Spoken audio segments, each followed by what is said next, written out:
What up, Sleuth Crew? Welcome back, everybody. So today we're going to get into it.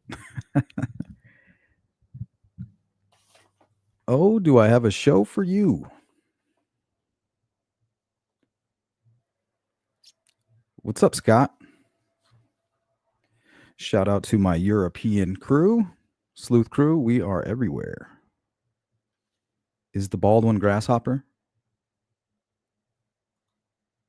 Hey, super chats from James and Jerry. Let's go to James. Anyone else old enough to remember what my reference to grasshopper is from? I think that's Kung Fu. If you can snatch the pebble from my hand, you are ready. Kane. All right. Thanks, Jerry. I need a hoodie. It's cold in Indiana. Laugh out loud. Well, good thing for you members. You might get one later today. We're giving one away. And if we hit our goal, we're giving another one away. That's cool, huh? They do these super chat. Let me see. Let me pull it up. Ooh, let's see. Start another goal. Yeah, fuck it. Maybe I'll just give away one.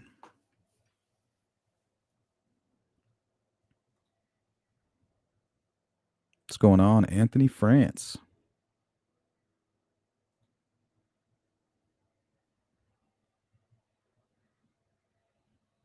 All right. Today we are basically bouncing off or piggybacking off of the Defense Diaries interviews, right? Everybody's had all eyes on Defense Diaries. They've done 2 interviews already. Jennifer Auger and Baldwin. I think Rosie is today at 4 p.m. my time.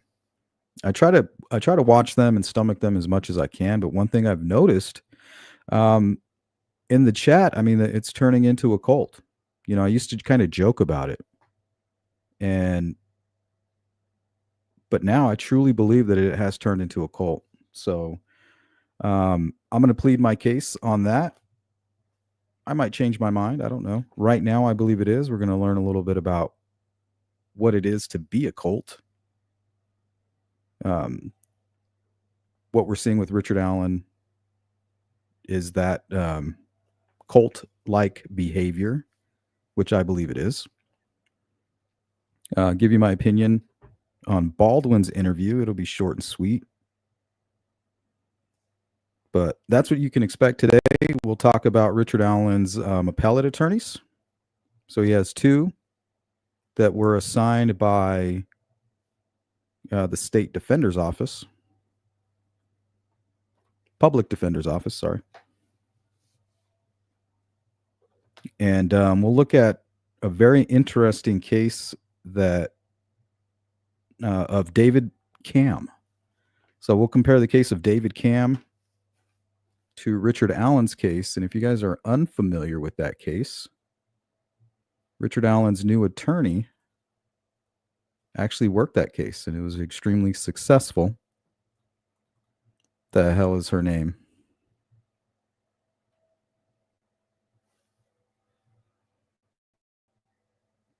Sorry, my computer is so freaking slow right now.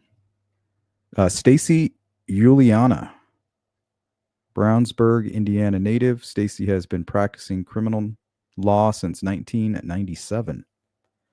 So we're going to learn a little bit about these attorneys, her and a gentleman by the name of what is his name? Mark Lehman. So these are 2 hot shots and a successful case that was tried by Stacy Juliana and another gentleman. They got a man off for murdering his family. So we're going to look into that. We're going to look into some famous cults. Word of the day is wait. No, that's not the right one. Superfluous.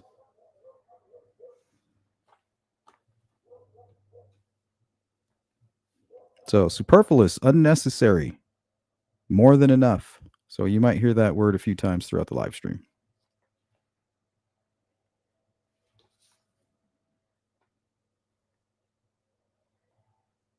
So we'll spend a little bit of time on some of these famous cults.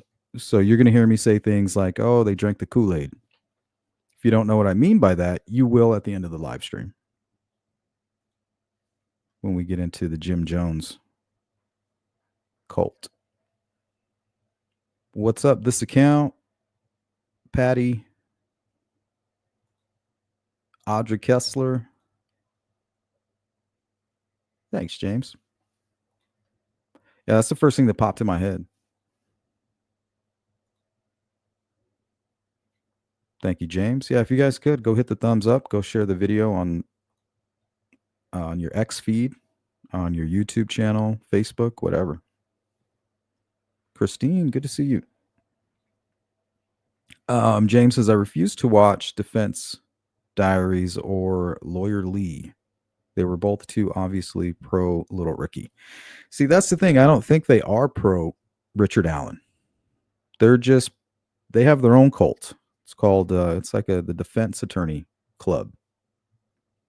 You get into this vibration, and this kind of goes to the Baldwin interview from last night as well, right? You go public and you're defending your client, and every time you speak to the media, every time you speak at all, you're telling all these stories about how this man or woman didn't commit these murders. They're not responsible. They're being falsely accused. So just like with the Richard Allen trial, he was found guilty. So what's Baldwin supposed to do? Is he supposed to come out and be like, oh, well, yeah, I lied about this and I connived about that and I manipulated some people over here. And, I really just searched for the best defense that I could find for my client. And, it just didn't work. It's almost impossible to defend a guilty person, right? They're not going to come out and say that, because who's going to hire him now? Like, this guy never believed in Richard Allen to begin with. So he has to keep up the facade. If not, it's bad for business.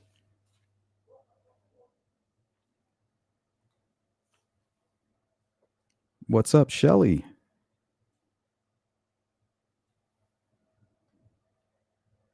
Yeah, the Cam case. So we're going to get into that pretty heavily. I don't know a whole lot about it, but I have a lot of stuff piled up here. I've created a little, I guess, dossier or file filled with information pertaining to that case. It was successfully tried by Richard Allen's new appellate attorney. So we'll look at why it was successful, what made it successful, and how does it compare to Richard Allen's case? Because I don't think he's even going to get the appeal. I don't see any issues. Jennifer Auger. Yeah, Jennifer Auger was his previous. What's up, Shane? Good to see you. What's going on, Lisa? I'm enjoying a coffee right now. I stole my daughter's little Starbucks cup she had because we ran to the dispensary and I really needed my coffee. It's like a little plastic Starbucks cup with a plastic straw, and I'm just drinking black coffee out of it. Pretty cold today, too. Me and the old lady ran to the dispensary and filled up the water bottle, the 5-gallon water jugs.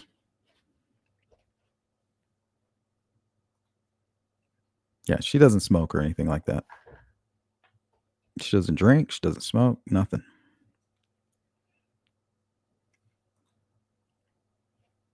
She married a hippie. Is that club called the Illuminati, perhaps? No, it's the cult of Richard Allen. So the Frank's Memo is their Bible and gospel. Richard Allen is their idol. They propped him up there. They're going to make a wood carving out of him and nail him to the wall. Baldwin and Rosie and the Defense Daddy Squad are the preachers of this gospel. And a lot of preachers are atheists, right? They don't drink their own Kool-Aid. They don't believe their own sermon. But those are the preachers. Richard Allen supporters have joined this cult and they drank the Kool-Aid. And there's that term, drinking the Kool-Aid. So when I teach you guys, if you don't already know about the cult of Jim Jones, you'll know what I'm referring to. But I just want to make this clear. I don't think that these people are bad people or even dumb people. I think there's a reason that this happened, and we're going to learn a lot about that. We're going to look at it from a psychological perspective. We're going to hit it on all angles here. Shane says Baldwin looks so guilty when asked about the crime scene. Photo leaks for a man that has such experience. He makes rookie mistakes a lot. Well, the truth is screaming to come out. It's got to be a hard game. That's got to be the hardest part of being a defense attorney is keeping up the charade, right? They probably just want to come out and say, oh, well, I fucked this up. Yeah, and, the jury found him guilty. What do you expect from me defending a guilty man? Yeah, I'm sure a lot of them want to come and scream that out from the rooftops. But they spent the last year trying to convince the public and trying to taint a jury and create a narrative, right? Superfluous. A lot of nonsense. And that's one thing that we didn't see in the probable cause affidavit from the prosecution or from the investigation side. There wasn't a lot of nonsense in there. It was kind of like short and sweet. Here's our timeline. This is what we plan to prove. There you have it. It was like very linear.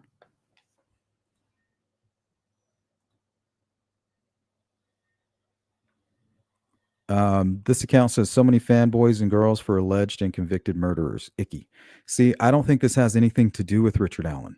I don't think the cult has anything to do with it. You get on this even keel. You get locked into a vibration. But what I'm learning is the reason that this happens. Let me see my notes here.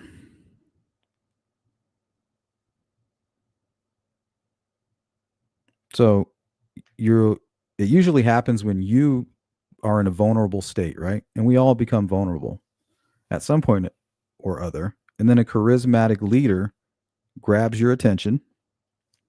And at that point in time, you kind of have a desire for meaning, you kind of become part of this group. You don't even realize you're joining a cult. Like I used to joke, like, this is a cult of Richard Allen.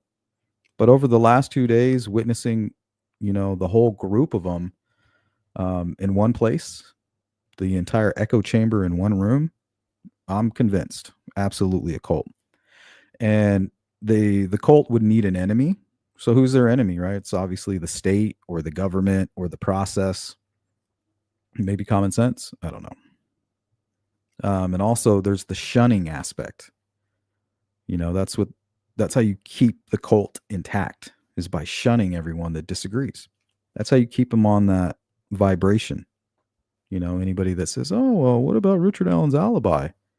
Shun him. Stone her.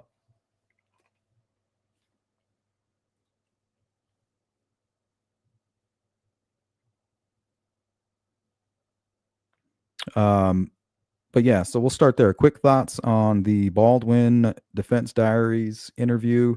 I got a kick out of Baldwin talking a lot about Brad Holder. He was talking about him like, oh, Brad Holder and the mimic crime scene photos. Like, how can you possibly ignore that? But remember, Brad Holder has an alibi. So you don't think that during a trial, the jury's going to ask, well, does he have an alibi? The defense team's going to be like, yeah, it's solid. Okay, so why the fuck are you still talking about this Brad Holder guy? So unless you can destroy that alibi, which is fine, if you destroy the alibi, that changes the facts, changes everything. So we don't go with the narrative, we go where the facts take us, where the evidence goes. Just like the investigators did for the most part. They made a lot of mistakes, and we're not here to praise them. We're not trying to create our own cult over here. This is not a duel. We're not dueling cults. You won't be shunned here. We have real no desire of meaning. We're just shooting the shit. And we don't need a common enemy. We don't have an enemy here.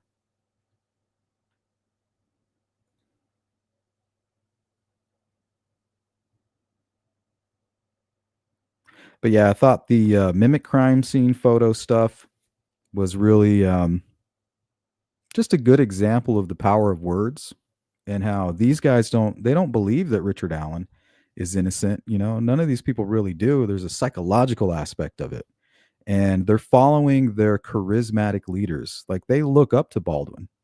They see him as some kind of hero for whatever reason. I'm not sure. Um, that's just what the cult decided to do.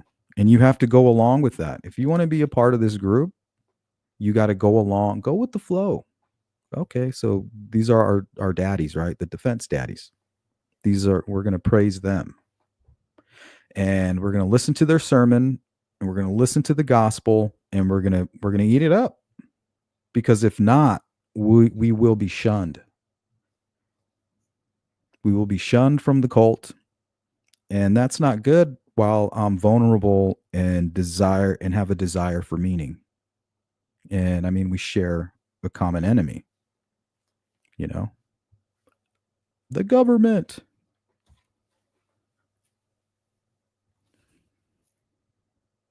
What's up, Cindy Lean? Good to see you. That interview was bananas. I mean, I couldn't watch it long enough. I went in there, I tried to ask my simple questions. I gave him a super chat. I don't have anything against Bob Mata. We know where we stand. So, gave him the super chat.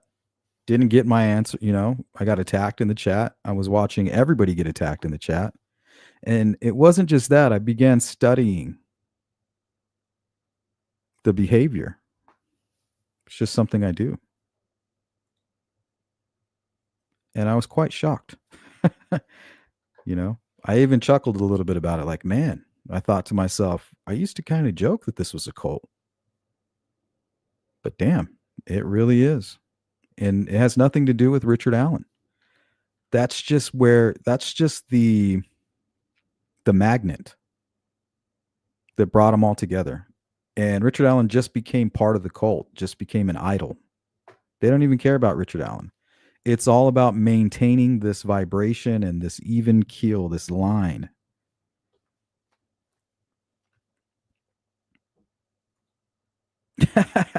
Sinead O'Connor. I love Sinead O'Connor.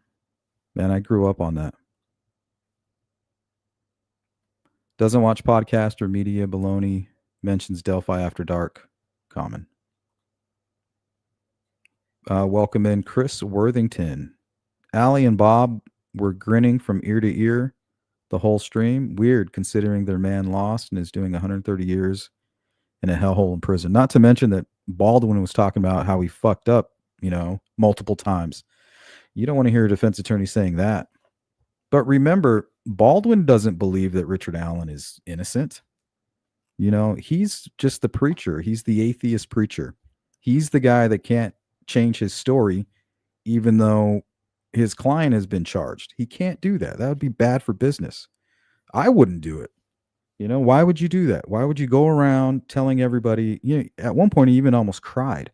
So I can tell that he potentially could be a dangerous guy, or he's just really good at what, he can play the part, almost to the point where he believes it himself. He starts to sip his own Kool-Aid, and then he's like, oh shit, that smells like strychnine. I forgot about that. I forgot about the strychnine in the Kool-Aid. I almost drank it. It's like get put on your game face moment. But none of them do. The defense stars, they don't believe it. Most of the cult doesn't believe it. They don't have to. The charismatic leader of the cult isn't really part of the cult. They're the people who are conducting the mass hypnosis. They're getting off on the control. And that's really what a defense attorney is, right? Very adept at the art of manipulation, controlling people's minds, just like a cult leader. So I find it very, I guess we shouldn't be shocked that we're getting cults as a product from this, right? This true crime genre and people who are paying attention to these defense attorneys who have a skill in the art of manipulation. So we shouldn't be shocked that we're getting cults as a byproduct, you know? And that's what we have here. It's definitely a cult. There's a group of charismatic leaders who really they're not part of the cult. The cult is just kind of following them around.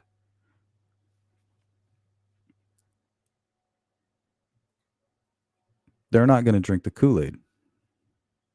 You are. They won't.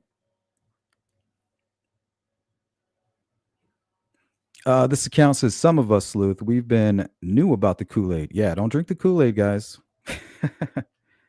Don't do it. James Cup says, I remember Jim Jones well. He had a church here in Indianapolis, and my uncle was a preacher. They knew each other. He was normal until the money and power went to his head. Yeah, I think he was suffering from some mental health situation. And it really just got really bad towards the end. Might even be psychosis. What's up, Cyber Warrior? I feel like my keep me from going crazy pills have stopped working.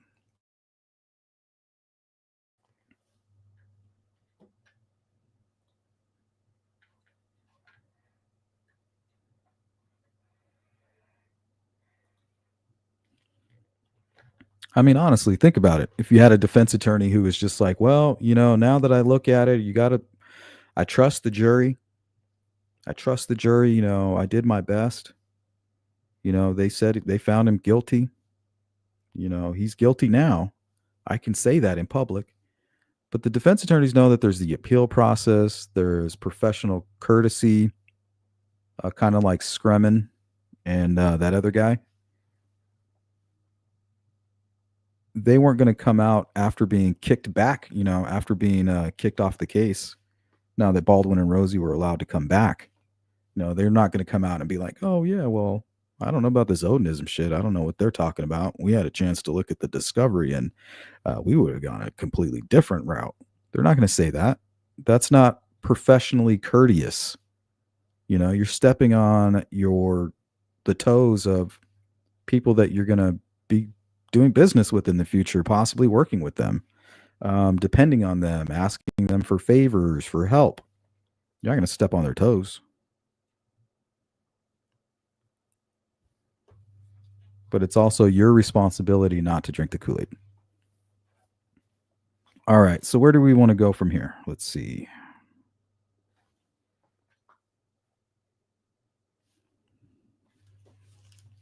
Throw these sloppy notes to the side. I got some better ones here. Okay. So what is a cult? So I pulled up the definition. And they give three definitions here.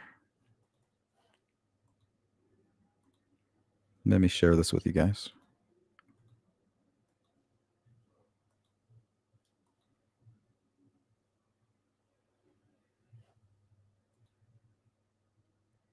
Oh, I can't wait to get a new computer.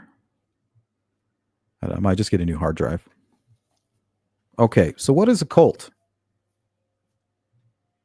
So here it could be a system of religious veneration and devotion directed toward a particular figure or object. I don't think that's what we're dealing with here. A relatively small group of people having a religious beliefs or practices regarded by others as strange or sinister. Nope, I don't think we're dealing with that either. Here, yeah, I think this is it. A misplaced or excessive admiration for a particular person or thing. A cult of personality surrounding the leaders. Ding, ding, ding, ding. Here, side note. Cult is a term often applied to new religious movements and other social groups which have unusual and often extreme religious, spiritual, or philosophical beliefs and rituals. We're starting to see rituals um, being performed, like this repetitiveness, extreme devotion to a particular person, object, or goal. Right, the goal. They're joined by a common goal is another characteristic often ascribed to cults. And if you talk to an ex cult member, they'll tell you, "Hey, I didn't even know I joined a cult, but I did."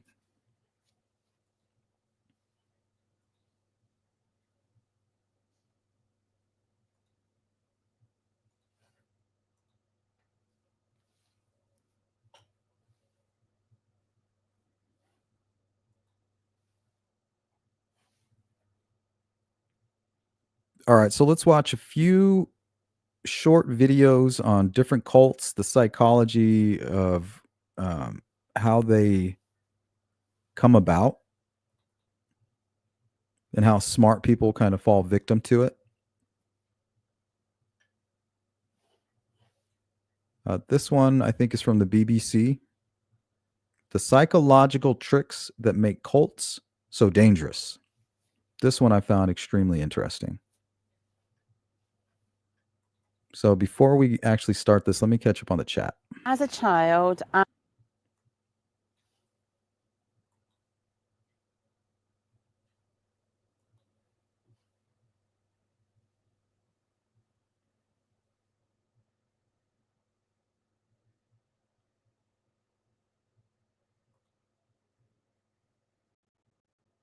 Oh, I went too far back. Hold on. Welcome in, Susie. Always good to see you, V. Kid, check the rhyme. Good to see you, my friend. What up, Shrooms?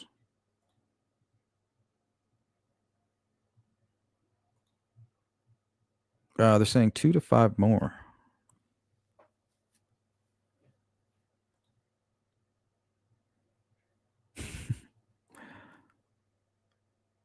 Stephanie, welcome in. Mind games. Yeah. You know, it's not their fault that all these people are following them and eating up everything that they say. You know, if people are looking at you like a god, I mean, you're going to give that up? Like, oh, you're worshiping me.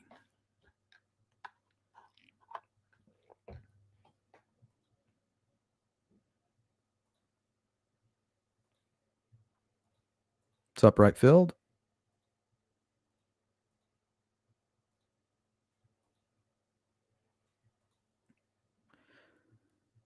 He failed to mention the $12,000 he charged for the mimic photo. Yeah, and he says he doesn't even have it. He's like, I don't even have it. The only access I have to it is from the people online. Well, we've had it for a long time. Like, why wouldn't you have it? It's nothing that you shouldn't have.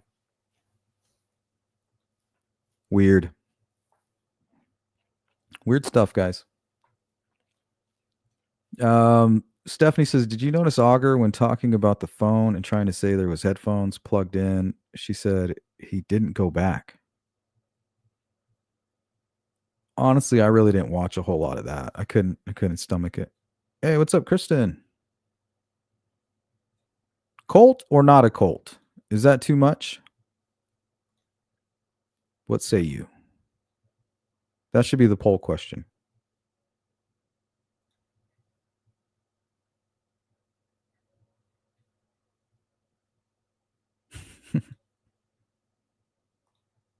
Cult of future Netflix deals. Oh, there you go. Yeah, you can't just come out and say, hey, you know, Richard Allen's guilty. I did my best. Because there goes your Netflix deal.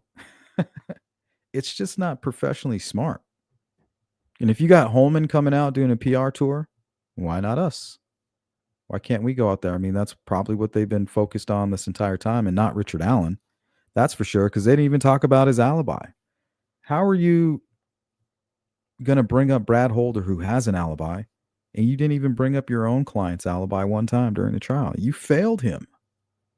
You didn't, I don't think it was mentioned one time during that trial what his alibi was. And a lot of you out there are saying, well, that's because he would have to take the stand. No, it's not. He didn't take the stand, and the entire trial was about him and what he did or didn't do.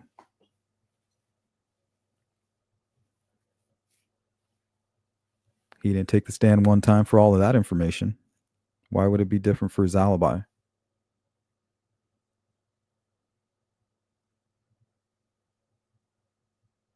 Chris, do you think if Alan expands on the white van, 3 beer story and confesses fully, Baldwin and Rosie and Mata will apologize?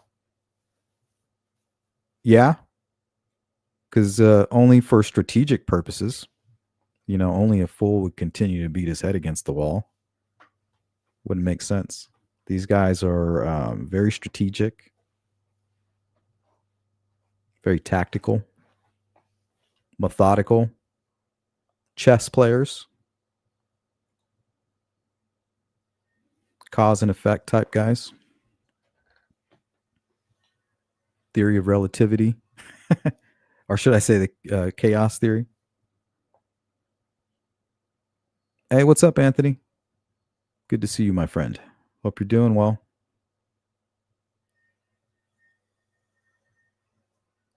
Yeah, that's my worry, Shrooms. And I'm just here to kind of warn you guys. Because when you listen to the testimony of ex cult members, they always say things like, damn, I didn't even know I was in a cult. I was just in a vulnerable state. I thought I found a friendly place, a place that actually wanted me.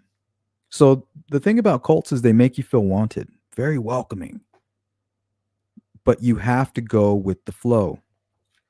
Because if you don't go with the flow, you get shunned. Nobody wants to be shunned. I thought you were my friend, man. No, you said Richard Allen was guilty. You're kicked out of the club. You're shunned. So, and then you become an example to the rest of the cult. Like, oh man, I like hanging out here. Start to notice it's not really about Richard Allen. It's really just about the camaraderie and the group think and being part of something.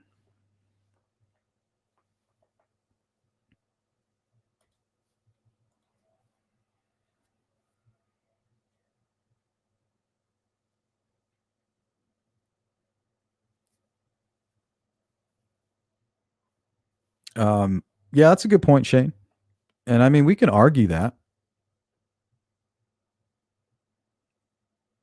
The only thing is, Ron Logan, his alibi, he would have to be running around like a chicken with his head cut off, and then do everything he did to the girls, and then leave.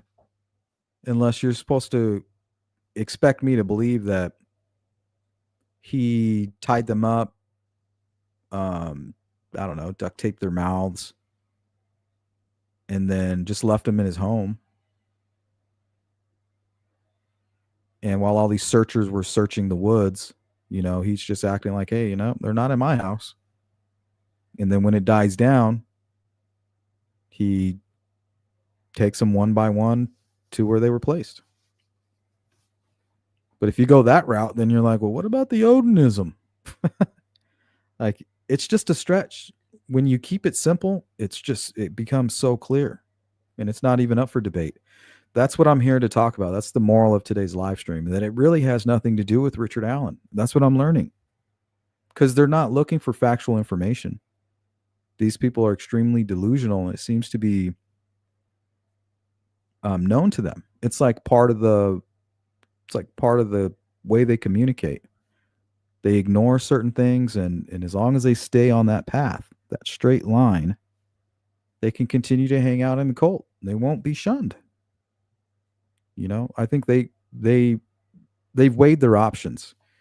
Do I go with my gut because I know he's obviously guilty, or do I join the cult and have all these cool new friends and place where I can hang out? I'm not bored, And, I hate the government and I know most things are conspiracies. Maybe not this, but, they kind of balance it out. I can bend this a little bit to hang out with my new friends. I can go around saying, I love Richard Allen. I love him. Like, that's part of the ritual now. We love you, Richard Allen. Like, I get it. Maybe there's a small chance he's an innocent man. Who knows? That's what the appeal process is for, right? We'll find out. But there's definitely a much higher probability that he's a child killer. And you're going around saying, I love this potential child killer. And there's nothing even clicking in your mind about it. You, my friend, are part of the cult, and that is your ritual. We love you, Richard Allen. Free Richard Allen. And it's not even about Richard Allen. He's just the idol.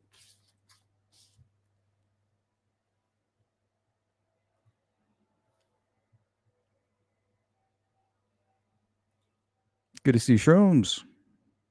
Kristen says, how people cannot see he's the bridge guy, therefore the killer is beyond comprehension. Well, I mean, the jury saw it, and it wasn't just that the jury saw it, but they saw it quick. So when we dive into the case of David Cam, when he was eventually released and put in a position to sue the state of Indiana, the jury did the same thing. They went to trial for about 6 weeks. The jury deliberated for like a day and a half, and boom, said, you're innocent. Well, the David Cam case and the Richard Allen case are like complete opposites. So the way they freed Cam is the same way they convicted Richard Allen. So in David Cam's case, they say, "Oh man, this is just shows you, goes to how innocent he is, and how confident that jury was. We went to trial for 6 to 7 weeks, and they were in there for a day and a half, and they were confident, and they came back, with their verdict, not guilty." Well, guess what, guys? Same shit with Richard Allen with the guilty verdict. Just saying.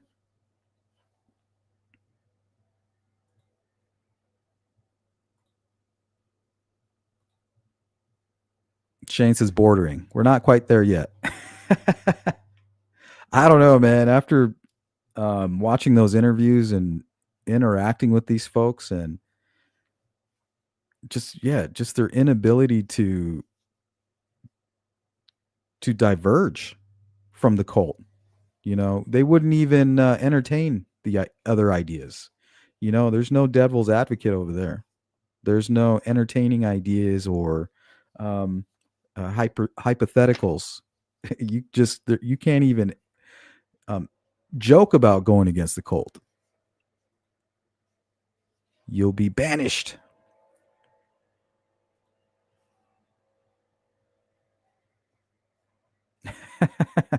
$40,000 question.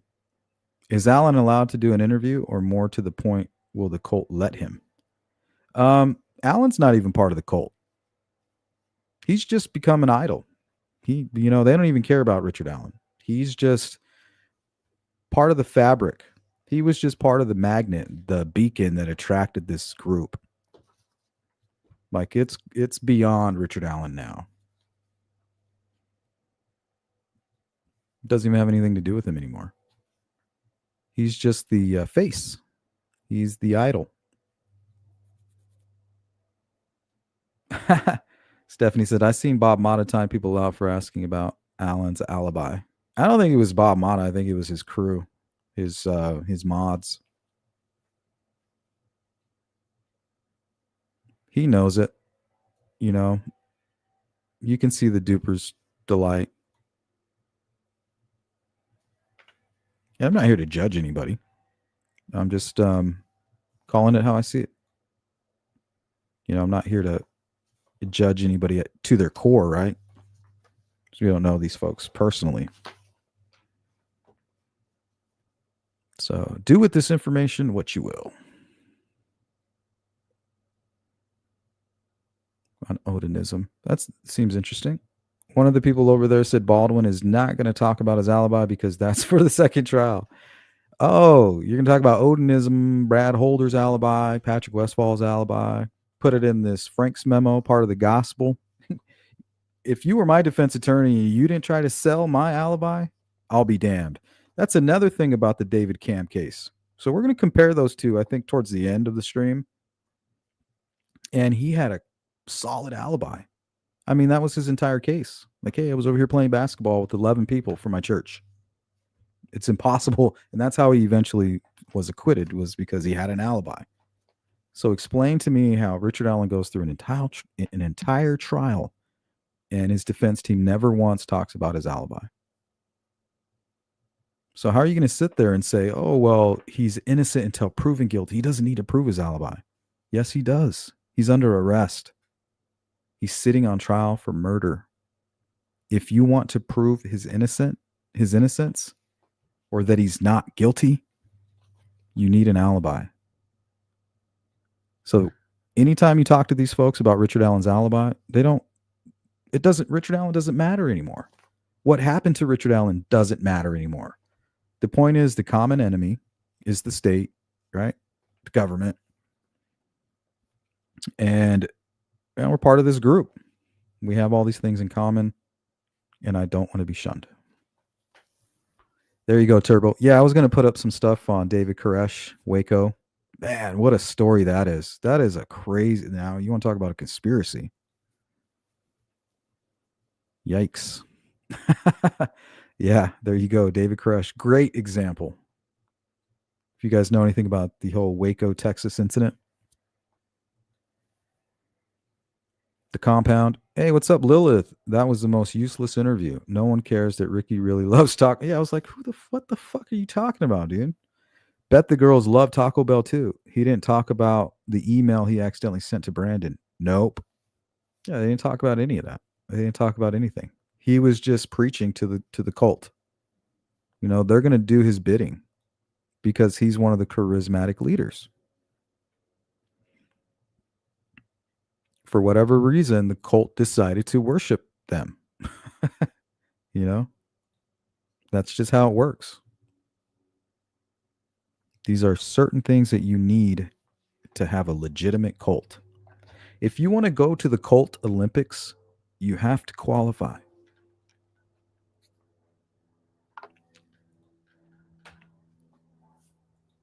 Koresh had a real bad memory last night and or blatant lies.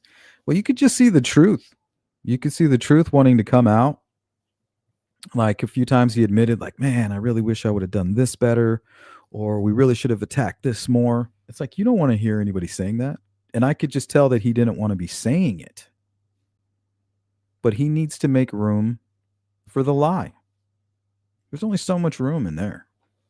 You know? A conscience only has so much room.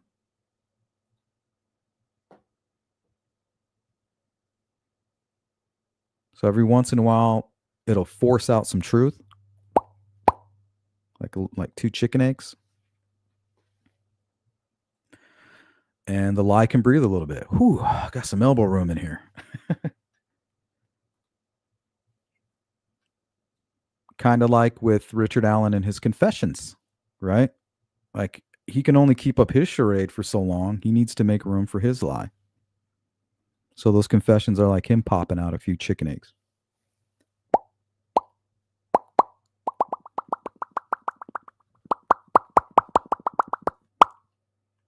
That was supposed to be like 60 plus.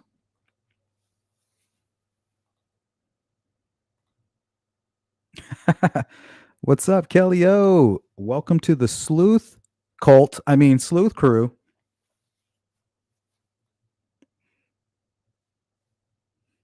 Did I just pop out a chicken egg? It's more about buck the system and other things. Yeah, I think they have that in common. They believe all, like law enforcement, the Brotherhood, they're all Freemasons. They're all sacrificing children and setting people up. I'm not saying that doesn't happen because it does happen, but it's not. I'm not going to allow that to overshadow Abby and Libby. And that's another thing that they have in common. So they're not here to advocate for Abby or Libby. They're not here to advocate for Richard Allen. This is just part of the guidelines. You know, you got to play the charade. You play the charade or you get shunned. It's written on the inside of their jackets.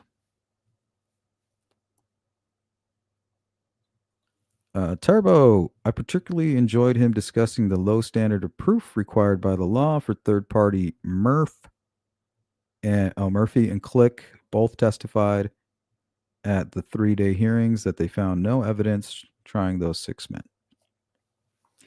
Yeah, it was just really strange. He's like, "Oh, we found this mimicked crime scene photo, which was on Brad Holder's Facebook, who has an alibi." So no matter what you keep talking about Brad Holder, he had an alibi, which your client did not. So why do you keep talking about this man? There's only one explanation for it. He's preaching to the he's preaching the gospel to the cult. Oh man, they love it. Don't worry about Richard Allen's alibi. Don't worry about it. What was your alibi, Patrick? You have the same name as Patrick Westfall. Is that a coincidence? I don't think so. Shit like that. All right, let's get into these videos here. This one is very interesting. Like I said, it's titled, I think it's from the BBC, titled The Psychological Tricks That Make Cults So Dangerous. Don't mind her hair.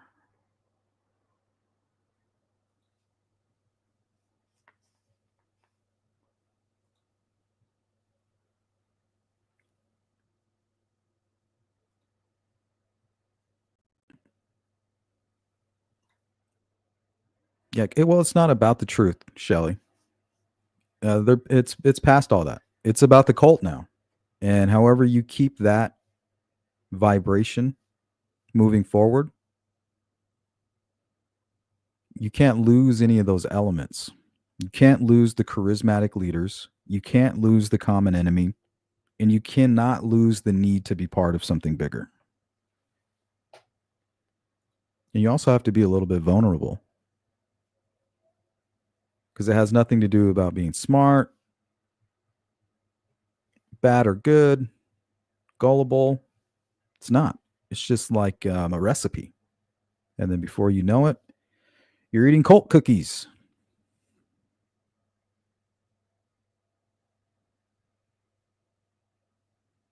Shelly says Cam had an alibi. He was actually playing basketball. Yeah, that's what I said.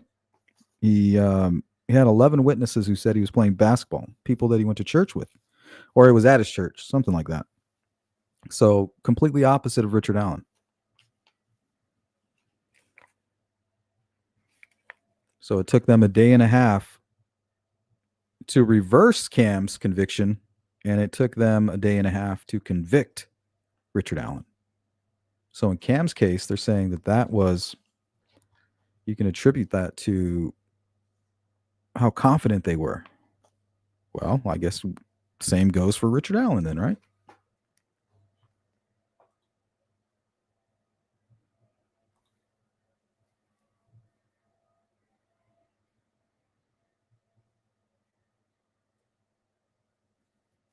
Yeah, and it's not about the person, this account. That's what I'm trying to explain. The idol, he's not a person anymore. He's an idol.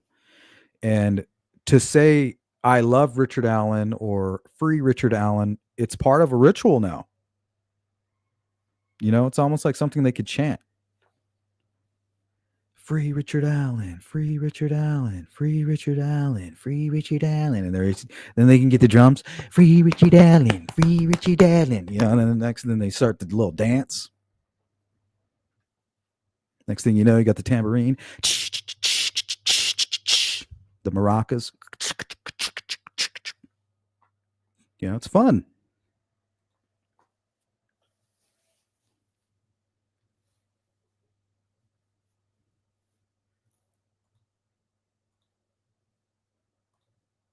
Turbo, they all drank the Kool-Aid. They have zero proof of anyone else and other No proof of innocence at all. Yeah. So we're arguing till we're blue in the face, right? We're truly out here searching for truth. Like, right? I've tried to find ways to find Richard Allen innocent.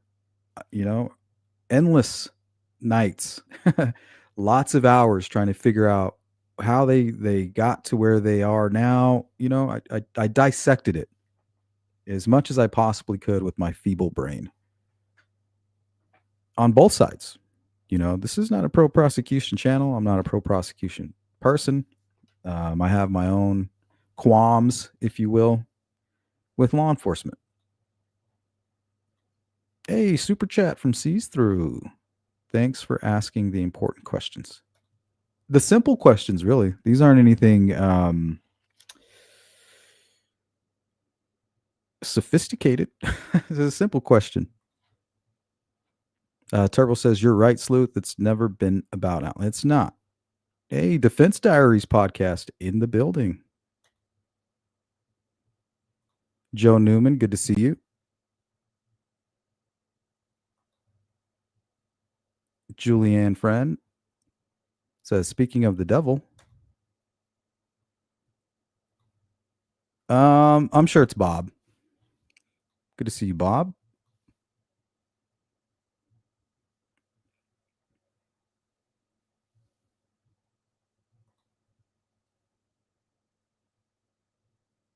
His ears were ringing. Oh yeah, see, my ears were burning. I'm pretty sure everybody's talking about you right now. Lila says Rick won't talk more until he no longer has Kathy Allen and his mom are no longer supporting him. Let's see, Turbo. I want to know how Ali knew about Allen telling Walla what Allen said about wanting to change his plea to his attorneys.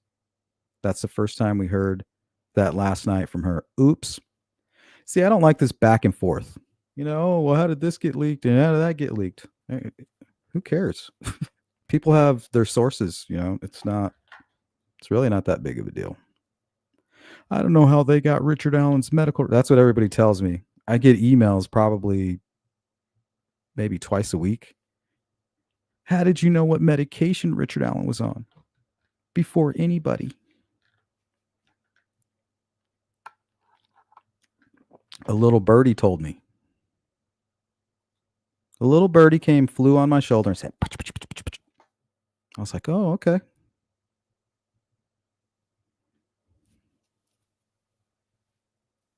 I'm playing Chinese checkers.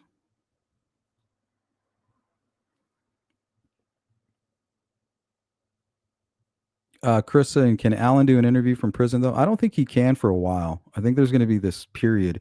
And even if he is able to get his appeal pushed through, he's still going to be in jail. He's still charged. You know what I mean? He's still charged with the crime. He just gets a new trial. And they're going to need an alibi for him. Hey, let's try an alibi this time, guys. Kind of left that part out last time.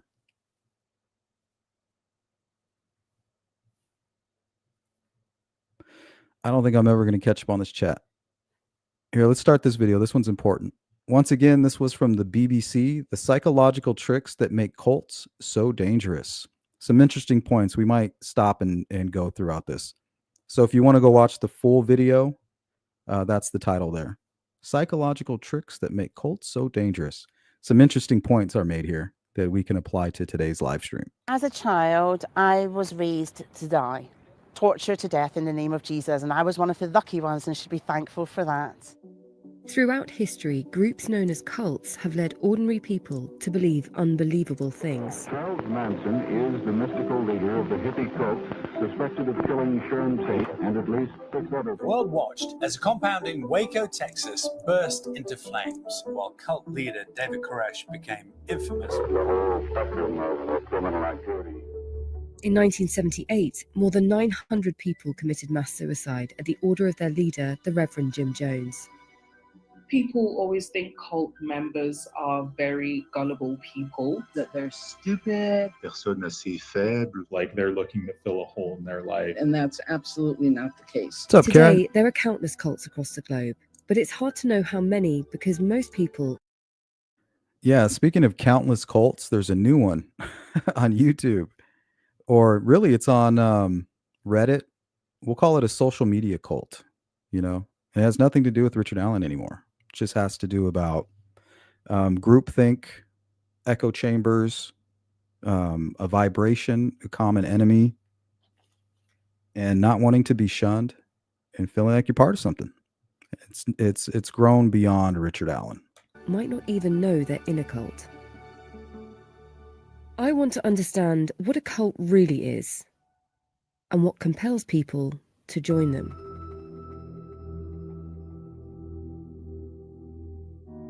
I began in France. I'd heard as many as 500 potentially dangerous religious sects had cropped up during the pandemic. I was on my way to meet Sylvania de Souza, a lawyer who recently published an article on the growing phenomenon. I wanted to learn why the figures were so high. Alors donc la Miviludes, donc ils ont sorti leur dernier rapport à partir de 2020, donc au début de la pandémie. Ils ont enregistré beaucoup plus de saisines donc, que ceux qui l'enregistrent d'habitude. Il y a eu un rebond en fait. Je pense que c'est aussi lié au fait que la pandémie a instauré aussi un climat de peur. Parlez-vous. Un climat donc, de défiance aussi donc, envers les gouvernements.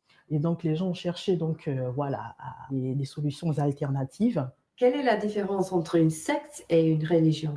Alors la religion n'est pas définie, de la même manière aussi qu'une secte n'est pas définie. Donc là, en fait, c'est des mots qu'on emploie souvent dans le langage courant, mais d'une manière juridique, il n'y a pas de définition.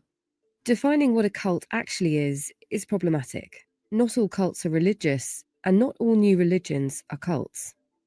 A healthy religion, first of all, is not going to have you worshiping this person right in front of you. Also, a healthy religion... Right. With the Richard Allen cult, now it's the defense daddies, right? The charismatic leaders. Is not going to shun you if you leave. Right. A healthy group wouldn't shun you. But with this cult, you cannot have any opposing ideas, thoughts, or anything. And I'm not even talking about us, you know, just average people who are interested in true crime. I'm talking about this group of people that I used to joke about, but now I'm convinced it actually is a cult. I think shunning is one of the really main characteristics of a cultic group. Most researchers agree that, as a loose definition, a cult is a group or movement with a shared commitment to an idea, thing, or a person. See, a shared commitment to an idea. And then it just starts to grow. Once the group is solidified with these certain elements, for instance, a common enemy, which would be the state, right?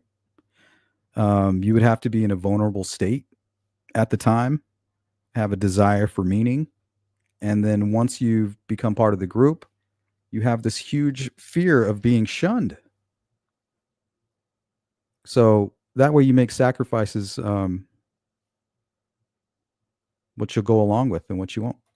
They exist along a continuum of influence. So you can have a healthy, ethical cult that you know what you're getting into and you're free to question and you're free to leave without threat or harassment, all the way to authoritarian cults of many types and sizes. And you have to be controlled through fear and guilt, and all your information is controlled as well to make you dependent and obedient. And controlling the group's sources of information is how many leaders manipulate their members. This was one tactic used by leader David Berg, who created the cult Children of God. Former members have accused the group of child sexual abuse, physical abuse, and exploitation. Verity Carter was born into the group and spent most of her childhood inside it. One of the biggest barriers we have to getting justice from the cult is the fact that I don't know the real names of most of the people that abused me. I didn't know the locations I was in for the majority of my childhood. For security reasons, we weren't allowed to know our own address. So not even other cult members knew other cult members' names or locations. No one. In most cases, they went by their cult name. They never used surnames. He created an environment where his followers were completely dependent on him. They gave up everything they had. We didn't even have any personal possessions. They feel that if they're going to leave this environment, they'll not only be sacrificing everything they know and have ever known, they'll also have no resources to fall back on. Anyone can fall prey to a cult or a coercive control environment, which, to be honest, is what it is. Most social scientists agree that these destructive groups share key characteristics. The leader, of course, is very important. It's usually... All right, let's pay close attention to this. So we're still trying to come to a conclusion. Are we looking at the cult of Richard Allen, or is that too harsh of a statement? So let's pay close attention to this part. Charismatic leader. Regarded as charismatic. So what does that mean? Charisma is actually a social relationship. It's not something inherent in the individual. Charisma is a trait that we attribute to the person. Defense attorneys, right? So very once you charismatic. have deemed someone charismatic, at least in this context, then that person has power over you because it's a power imbalance, right? You've decided that that person is special, that person is better than you. The other quality they need, and this is often overlooked, but authoritarianism. They have to be bullies. So we get these charismatic bully figures who really Journalism. Let's start being journalists. have their own psychological need to control others.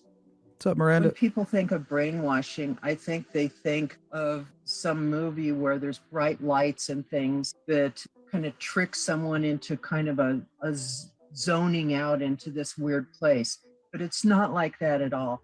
It's really a process of taking advantage of a person's desire to have meaning in their life. On avait ce système où on devait manger le moins possible, dormir le moins possible. Et ben, ça faisait que This is a good point by Mandy Moo. Let's stop for a moment. She brings up a good point. Remember, we said are we a dueling cult? See, we're gonna dare to ask the question. Are we a cult? Let's go to Mandy Moo's question. So people that don't agree with your point of view are in a cult. But what you're doing here isn't creating a cult. Well, let's take a look. What is a cult? Or what do we need to create a cult? We need a common enemy. One here, we don't have any enemies. We're not pro-prosecution. We're not pro anything. We're just here following the facts and the actual evidence. We'll go where that takes us. And then we'll speculate from there. We'll build on a foundation, on a solid foundation. And if we're going to speculate, it's going to be from there. We're not building anything on the sand. So we don't have a common enemy. We don't really have a desire for meaning, right? We're just here pretty much for educational and entertainment purposes. So we don't really have that desire. There isn't any shunning going on here, right? And we're not on some kind of even keel. If you don't follow that, like right now, Mandy, if we were part of a cult, you would be shunned. I would shun you and I would make an example out of you, and then other people would just shut their mouth moving forward. on ne pouvait pas penser en fait, et puis on était toujours donc amené à avoir ce fonctionnement automatique d'obéir. And before you know it, your whole persona has changed, and also the way that you think has changed.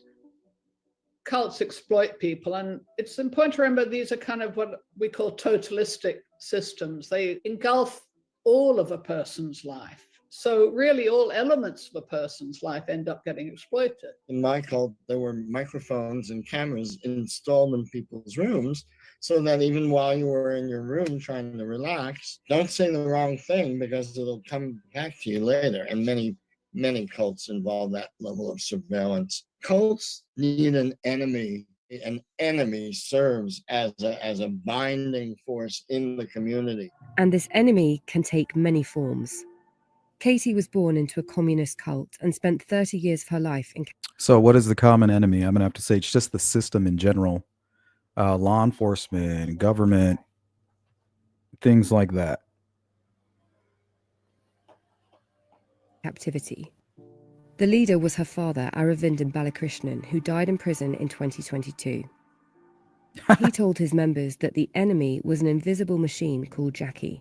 So this machine was meant to be an invisible mind control machine, which knew what we were thinking and was responsible for all the natural just. This kind of reminds me of some of those Freemasonry theories where Nick McClelland and Brad Holder are in on this together, along with Jerry Holman and Mike Patty. That's kind of very similar to what's going on here with what she's describing, like just something made out of thin air. Disasters in the world and basically controlled everything that existed. So did he use Jackie as a way to control the group? Definitely, yes. Bala used to say things like, if you left, Jackie would punish you, it might even kill you. Even when I was very small, I hated the tension in the house. It was terrifying. Both Katie and Verity were born into cults. But what about those who aren't? Why do people join cults? Nobody deliberately wants to join a cult. If they join a community they believe is going to give them some kind of benefit, and often they believe that it will benefit the community at large, the wider world. The message of the cult or the cult leader, it has to resonate with the person, right? When people are at vulnerable moments in Oh, life, absolutely, they're Jason. kind of open I've been to shadow banned. hearing some solutions, right? And being vulnerable is not a mental illness. It's not something negative. It's something that we all experience. And then at that moment, if someone comes along with an interesting message or someone invites you to something, you're more likely to say yes.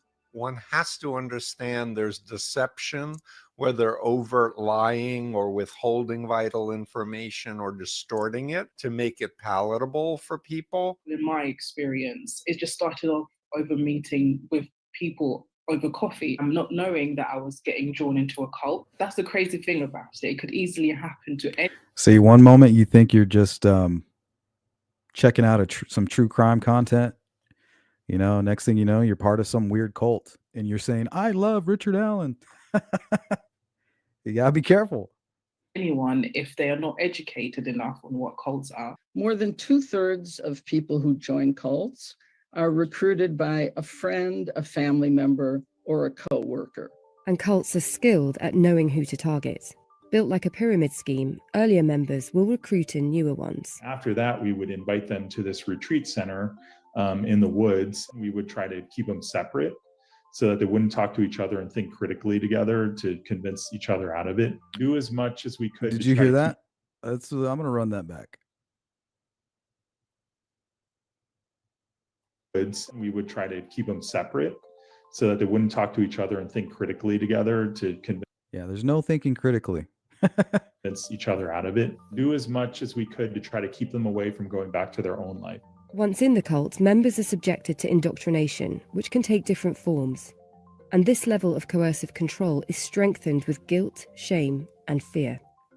So leaving might mean leaving behind your family, going out in the world with no money, and some groups go after people. So there's going to Go be after so people, many you say? factors working on you that makes. We've seen that with this group, right? They go after people. Groups go after people. So there's going to be so many factors working on you that makes it really, really difficult to leave.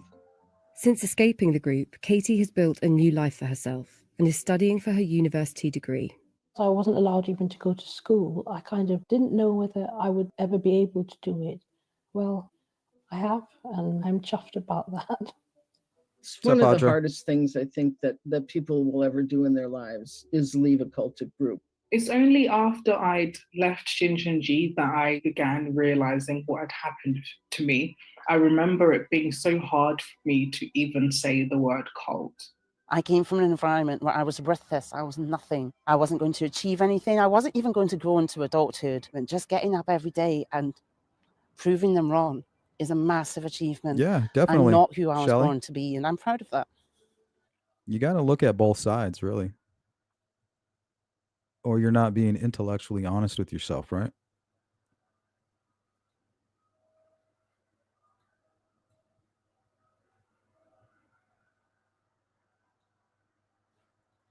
Okay, I was going to show a couple other videos on Jamestown, Heaven's Gate, and the Manson family, but they kind of covered all of those. And I want to get into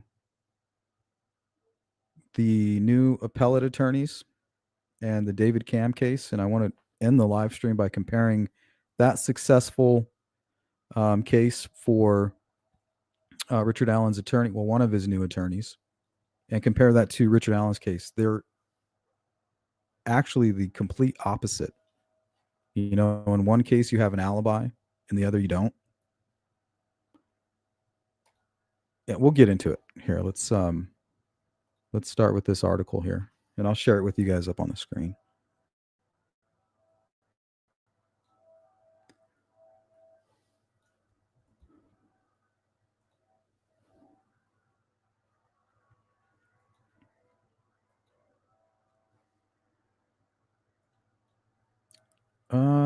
Can't remember why I grabbed this article. I think it was the comment.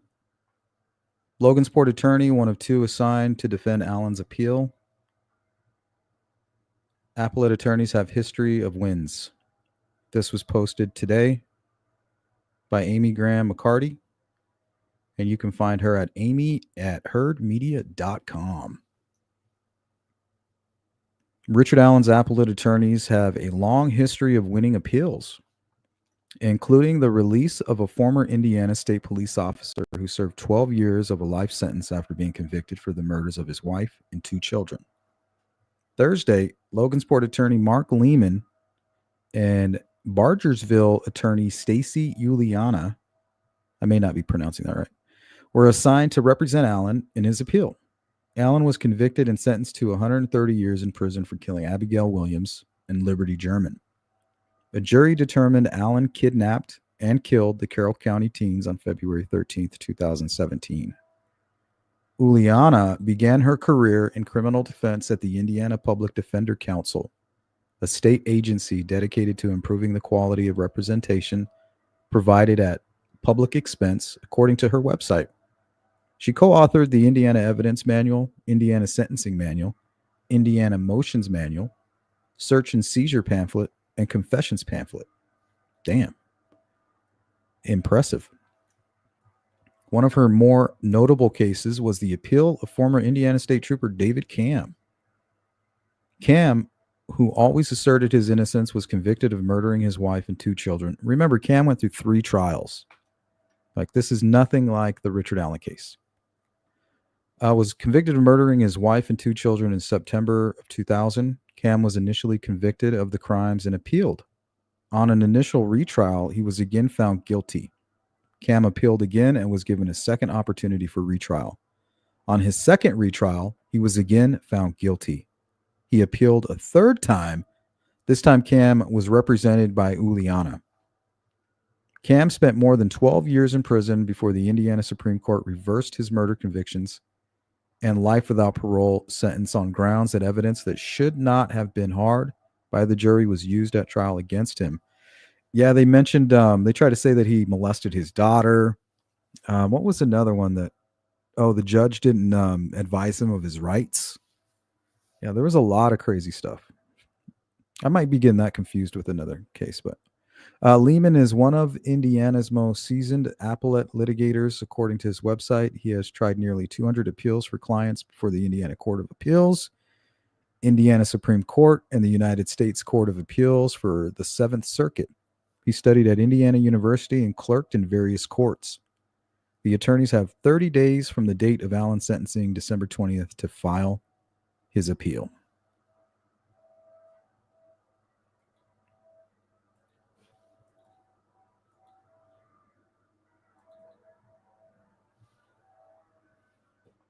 Let's see.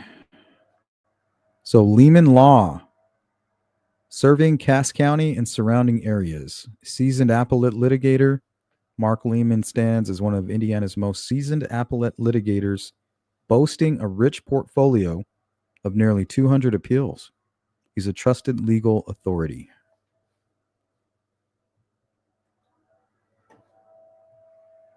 So that's who they have here.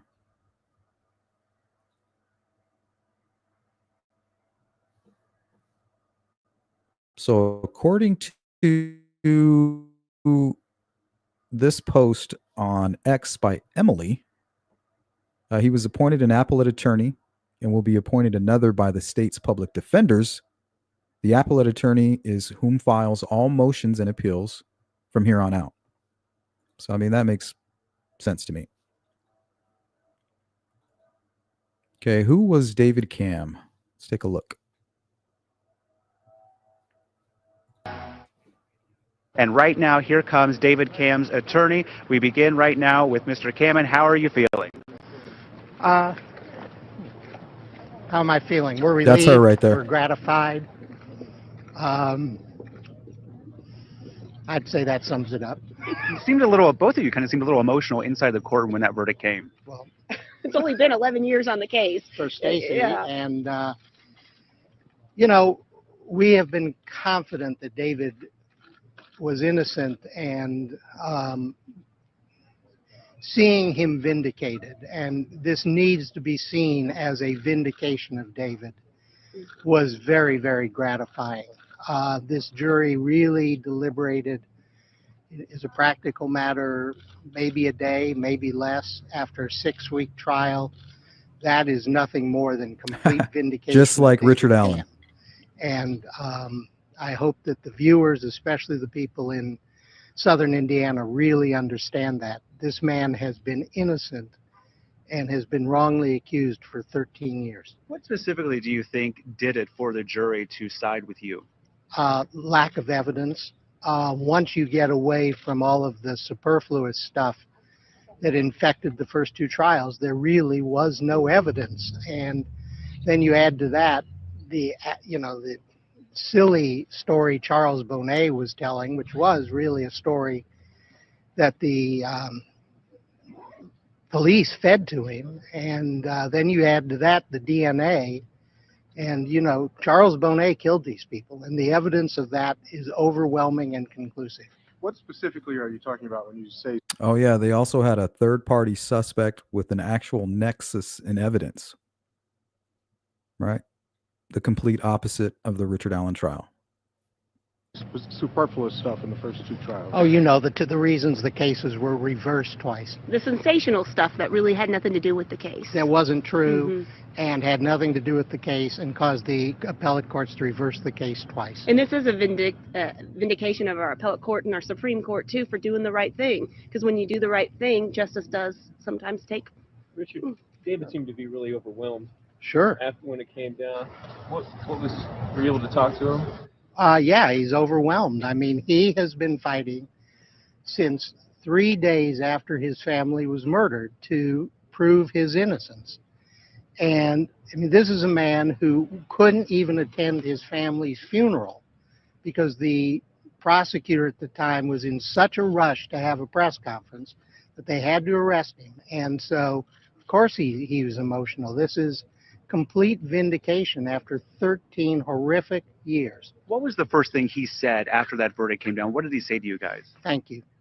He said thank you to the jury. Right. Because they have a lot of courage. It takes a lot of courage to stand up to the state of Indiana in 13 years. You had 2 juries convict him for whatever reasons. Some might also say that the town has convicted him as well. Will he be going back, or at this point, do we know where he'll be going? It's a day at a time, an hour at a time. Those decisions we haven't even begun to think about. We didn't know how this was going to turn out till we read the verdicts. It's way too early to discuss anything beyond. Yeah, Shelley, he had an the alibi. next few hours. Like a Walk us solid through what alibi. happens now. Mr. Cam has been found not guilty. So with David Cam's case, he had a solid alibi, but they had blood spatter experts who convinced the jury that it was him and that he killed them with a gun from about, I think they said 4 feet away. And then they had this lifelong criminal who they could tie to the gun, they could tie to the crime scene. And he had a past where he was attacking specifically white women, and he had a foot fetish. He would kill them, attack them, take off their shoes, and like fuck with their feet. Some creepy shit. And this gentleman apparently had a rock solid alibi. So it was his alibi competing with this expert, this blood spatter expert. Of murder, 3 counts. Where do things kind of go from here? Like anyone else who's been incarcerated wrongly, What's up, he bad tries actors? to rebuild his life, something that will be extraordinarily difficult.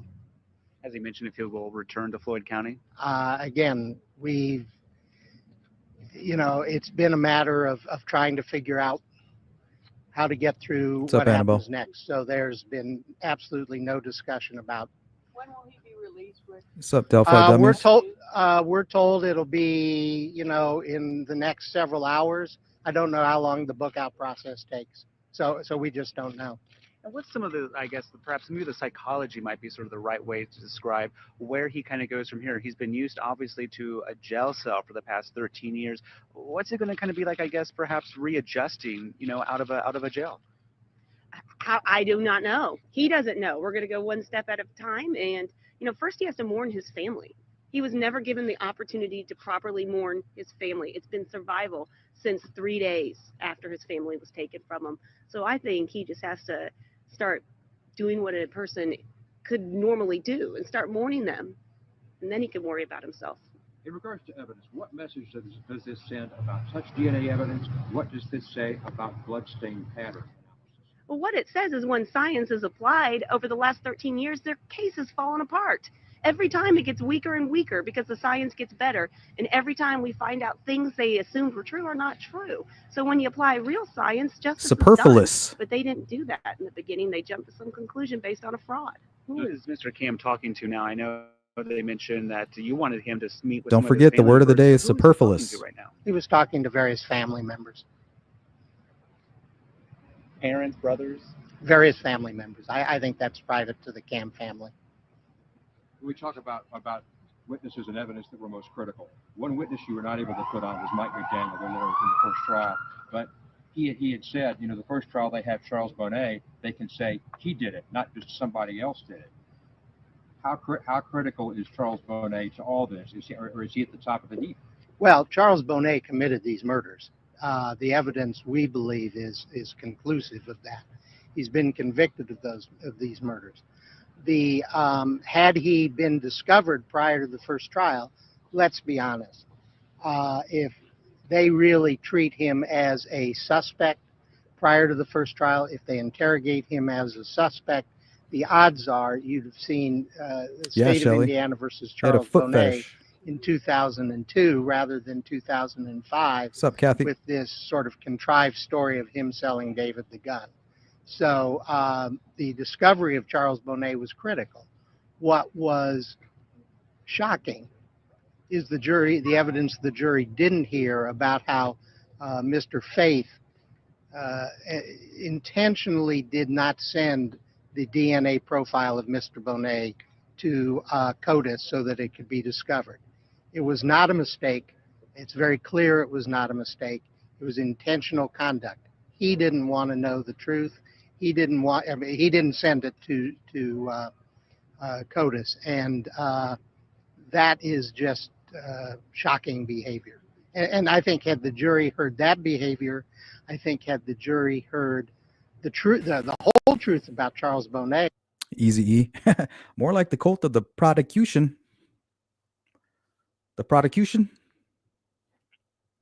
And his record, I think you'd have even had a quicker. I don't know. We double checked.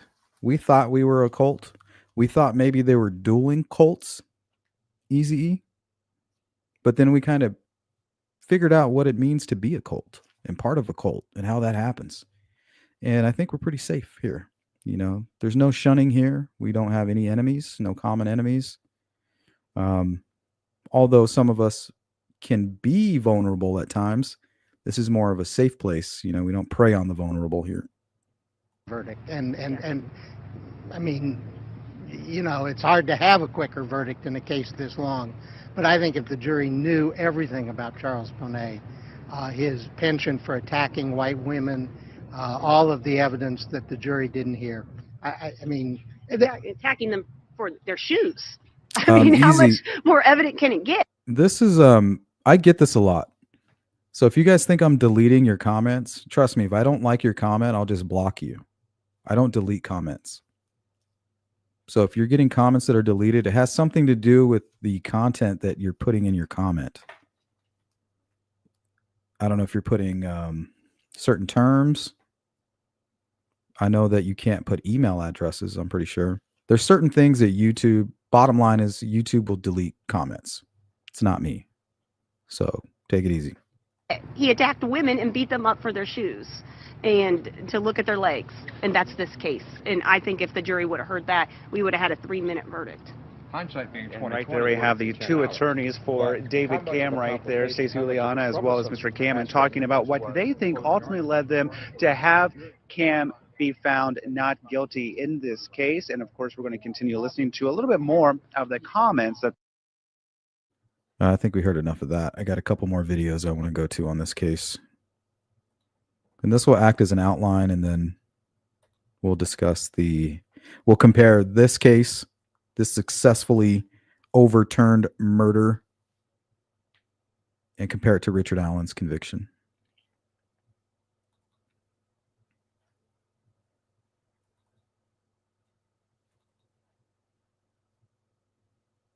It's all part of the first day of David Cam's third trial for the murders of his wife and 2 children nearly 13 years ago. WLKY's Marissa Alter is live outside the Boone County Courthouse with today's developments. Marissa?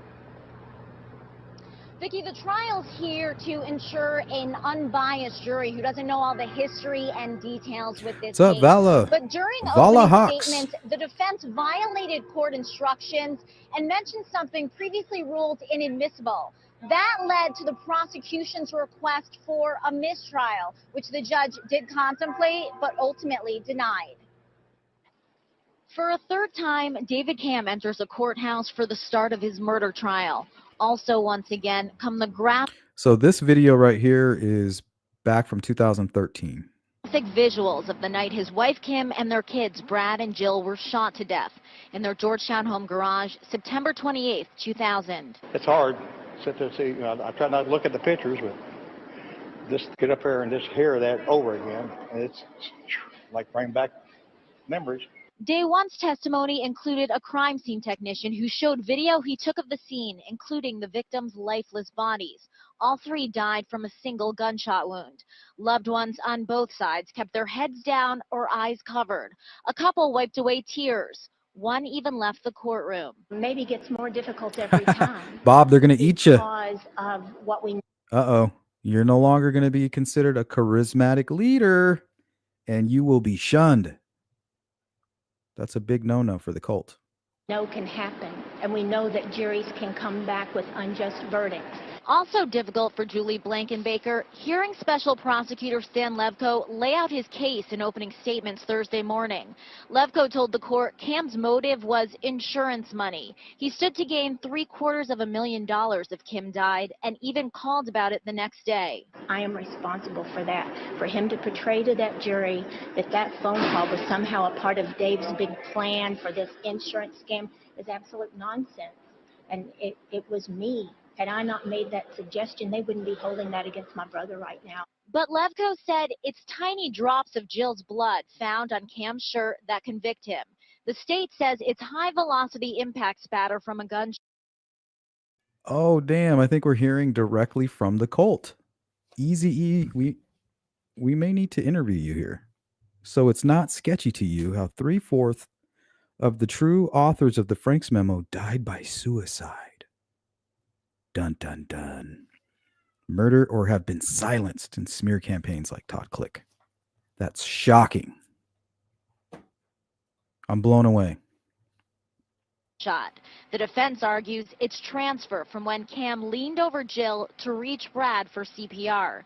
During attorney Richard Camen's opening, he told jurors 11 witnesses put Cam on a basketball court during the murders. He described a botched investigation and a rush to judgment. Camen also said this jury is the first one who will hear about Charles Bonnet, a longtime career criminal previously convicted of the Cam family murders. His DNA, palm print, and clothing were found at the scene. We are hoping. I mean, it just, there's been a lot of prayer, and we feel like there's been a lot of answer to prayer in terms of this DNA evidence, and the picture is finally starting to become clear. All we want's the truth. We don't got And time. the truth is, David's guilty. We're going to do a part 2 tomorrow. And That'd be jurors cool. also heard the call that Cam made to Indiana State Police Command Post to report his family murders.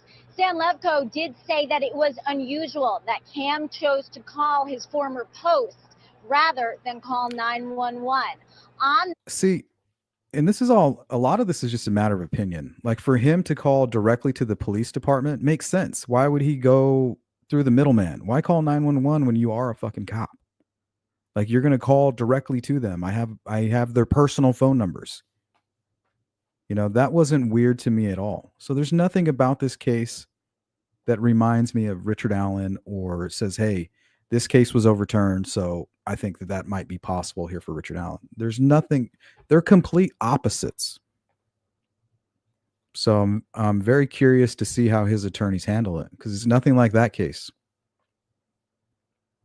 It took them 11 years to get that one overturned. Here's the 911 call.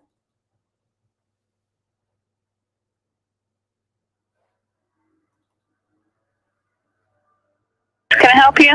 Patrice, it's Dave Cam. Let me talk to Post Command right now. Okay, he's on another line. Right now, let me talk to Post Command. Hold on. Dave? Get everybody out here to my house now. Okay, all right. My wife and my kids are... Get everybody out here to my house. Go to Dave Cam's house now. See where we're at. Okay, David, we got people on the way, okay? Get everybody out here. Come here. Everything's going to be okay, all right? We're going to get Remember, people... everything's not okay. Get everybody out here now. They're coming. Go to Dave Cam's house now. Okay. Do you know what happened, David? No. Let's go way back. 4548 Phillipsburg. Oh my God, what am I going to do? David, they're on their way right now, okay? I got everybody coming. Listen, I'm going to let you talk to Patrice while I get people coming. The street, I got to get some help. Okay, David, do you need an ambulance? Talk to my parents. Do you need an ambulance? Get everybody out. I'm going. Do you need an ambulance? Go!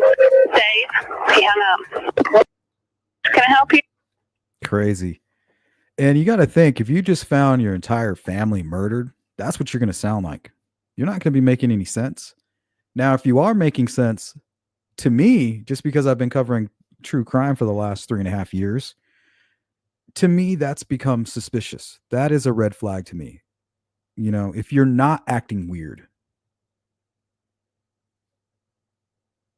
it's required.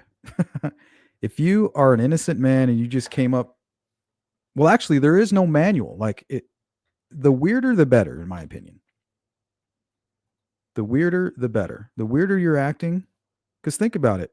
He's saying, bring everybody out here. He's hanging up. He can hardly explain what was going on. He's in shock. He's in complete shock. I'm talking probably borderline breakdown.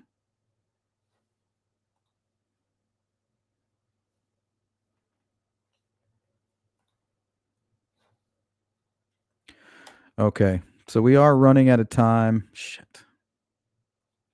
There's a lot of chat. I think we'll spend the rest of the time catching up on chat, you guys. I feel like every time we go live, there's just so much of the chat that we haven't gone to. So we'll leave it at that. I think that's everything I want to go over. And maybe we'll do a part 2 on this tomorrow. Just have an open discussion. I am nobody. Who are you? I like how people are just bossing Bob around. He's being kind enough to answer your questions. Don't take kindness for weakness.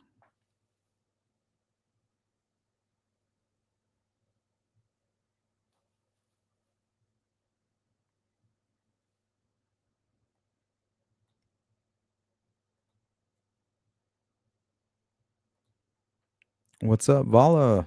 Why is Bob in this chat? What did I miss? Well, this chat is basically a byproduct of his interviews of the Richard Allen's defense attorneys. That's where I came to the realization that a lot of these folks who are supporting Richard Allen, and I wouldn't consider Bob part of the cult. He's more like one of the the leaders. And that's not his control. That's just part of the way that the cult forms. You know, they find their charismatic leaders. And if you know anything about the way that the whole defense attorneys operate, you shouldn't be surprised when you see things like this kind of happen. Like cults that form based off of cases like this, because you have these charismatic leaders, and I do mean charismatic.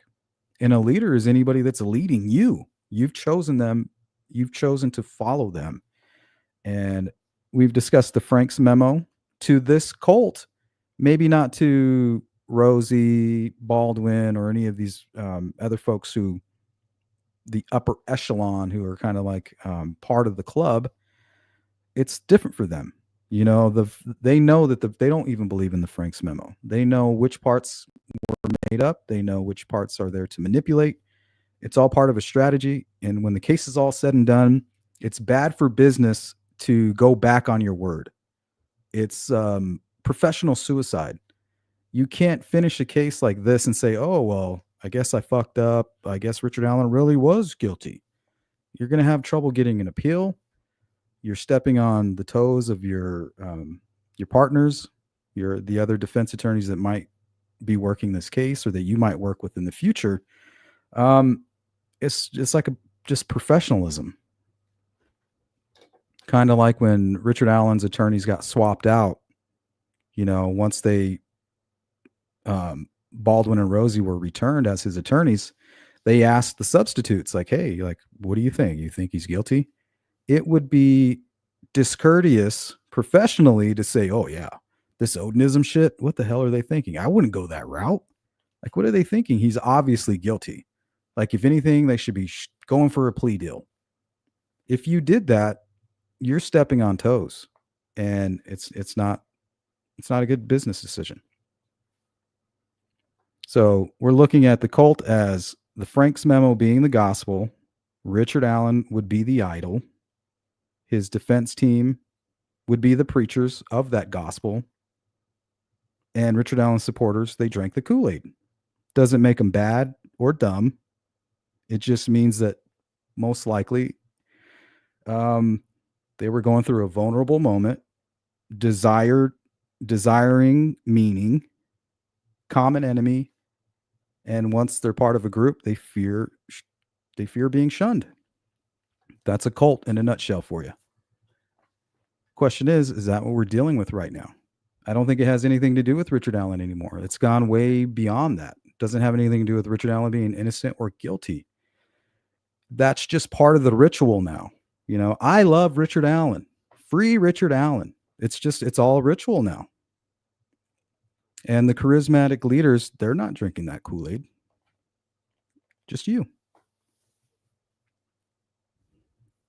Yeah, let me know what you're up to tomorrow around this time. We'll do a part 2. Maybe I'll just invite you on and they can shotgun you with questions.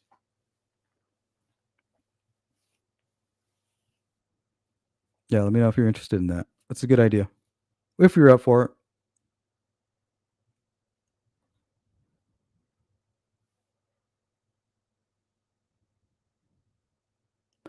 Yeah, polygraphs are an investigative tool, just like sketches. You know, there's no room for them in the courtroom.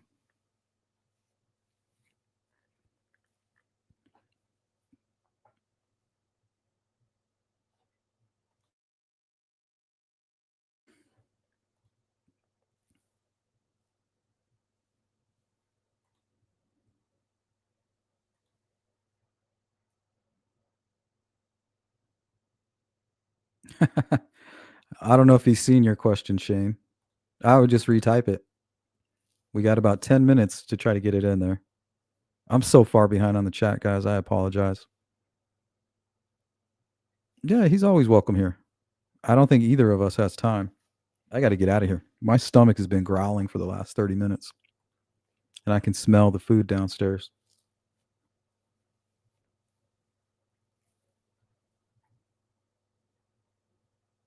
Yeah, we'll see if we can get something going tomorrow for sure.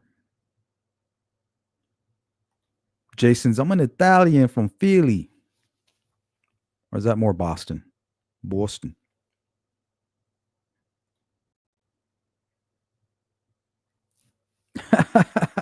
Here's a good one. Bob, can we have some non-biased questions for Rosie later? Right? I dare you to talk about Richard Allen's alibi. I dare you. I dare you, Bob. Vast majority of criminal cases plead out, like over 95%. Trials are super rare. Yeah, I figure that'd be the first thing you do no matter what. Like, we're going to attempt to appeal. Doesn't mean we're going to get it. You're just going to keep repeating that, Jason?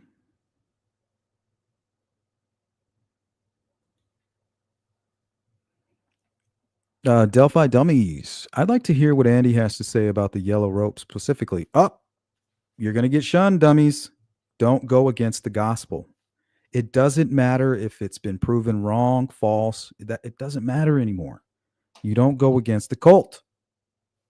You will be shunned.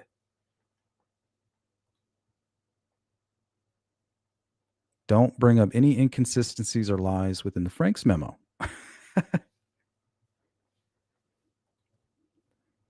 How dare you?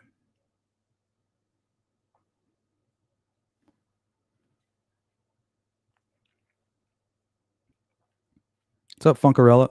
Given the Frank's motion a deep dive per their interview last night. Also can travel to the area. Husband, former defense attorney, is 100% on board.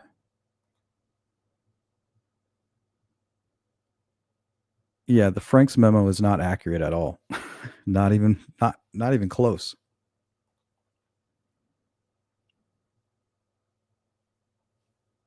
It's just a good example of the power of words and the power of manipulation. You know, it's like Jim Jones when he put the strychnine in the Kool-Aid. Yeah, a little strychnine in there. There you go. Empty bottle. And then you push it forward. Can't force you to drink it. That part you have to do on your own.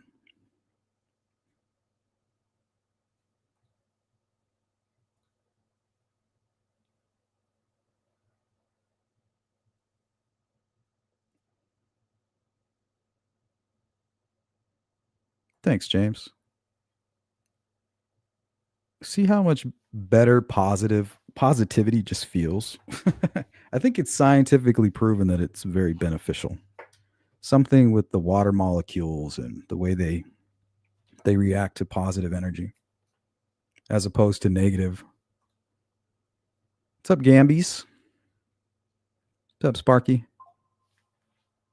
Yeah, I did. I invited him to come on tomorrow. So if he's interested, shoot me an email. I don't have anything going on. Later tonight, though, guys, don't forget, members, we're doing we're going to give away a hoodie just for shits and gigs. It's been a while since we gave anything away. We haven't had a members meeting in like 2 weeks. So we'll hang out tonight.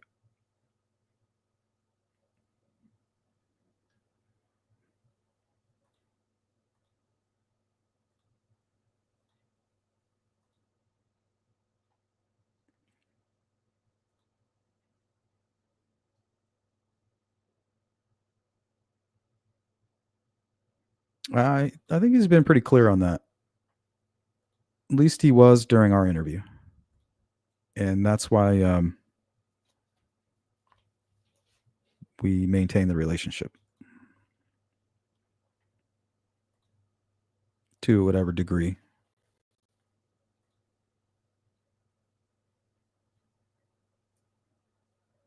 Yeah, it's always a good conversation with you, Bob. Motion detected in the front yard.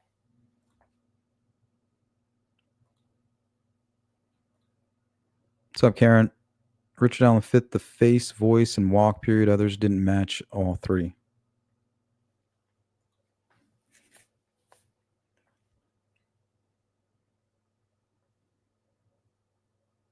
Yeah, it's kind of crazy. Imagine being accused of killing 2 children and not one time did your defense team or you yourself or your family members put forth information about an alibi for you. Even saying, well, you know, he seemed fine that day. You know, I talked to Richard Allen that morning and he seemed fine. Not one person. That's crazy. That is crazy to me. I was watching a case yesterday about this sexual predator who would call into fast food restaurants, and he would convince them that he was a police officer and that, we have corporate on the line with us.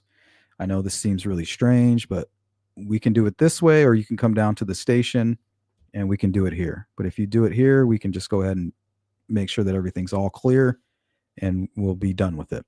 So they have the managers and they give a description of an employee. They come in, and one of the managers fell for it. It's like a hoax.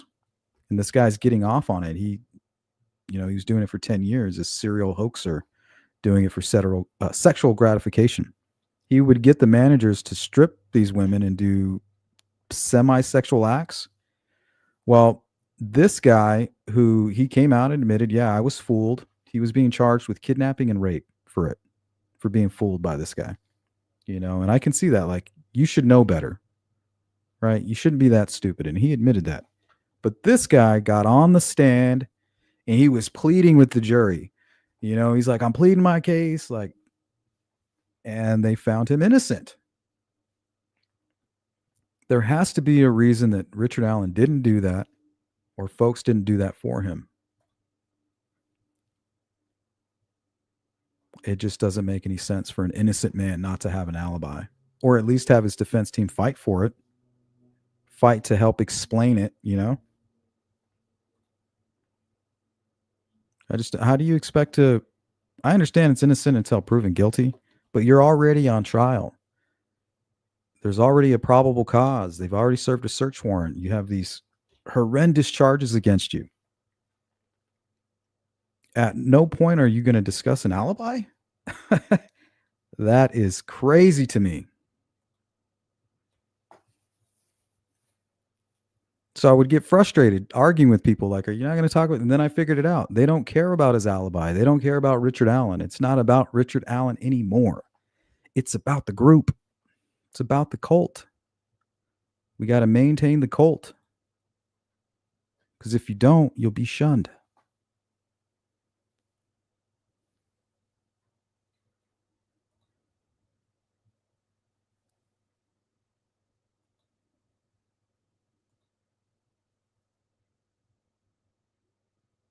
Oh, that went right in the bank. And they had a disclaimer on it. So if you're dumb enough to send them money and it says right at the bottom, like, you're not getting this back, it may not go to what we're hoping it's going to. And if it doesn't, you're not getting your money back. Like, if I read something like that, I'm like, okay, well, you're not getting my money. Let me know when you're confident, and then I'll give you my money. Anthony says, I have a foot fetish. I had a buddy that had a foot fetish. Every time you'd meet somebody new, he'd be like, oh, she had great feet. I'm like, what the fuck? I never understood that. He's like, oh, her feet are so cute. Like, what in the hell is going on here?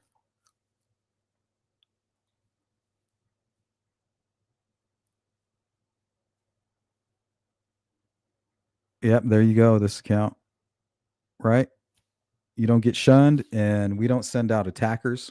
So I think it was good for us to double check if we were turning into a cult, or if we might have been the Sleuth Crew cult. But we don't fit the description. We don't look anything like the sketch.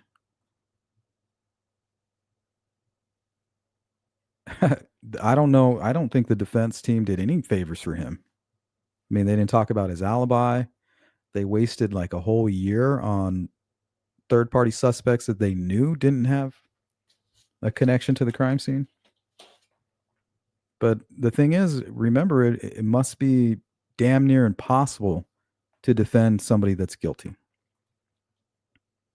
Pretty tricky. You got to be a very charismatic person to even try.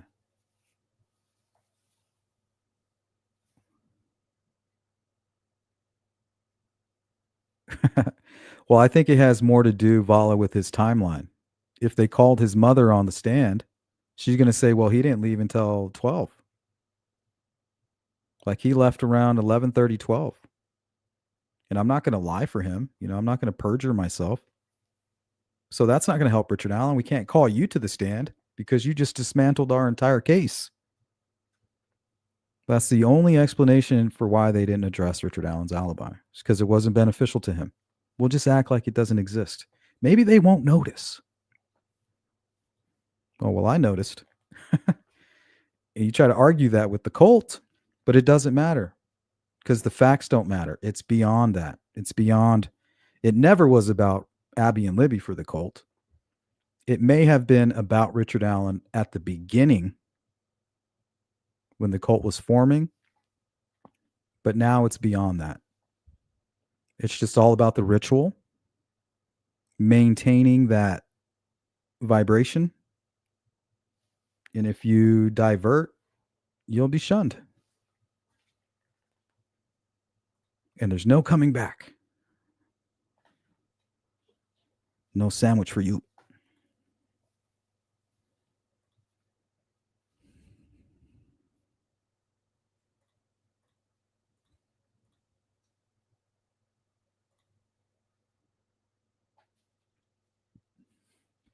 He's already going wild.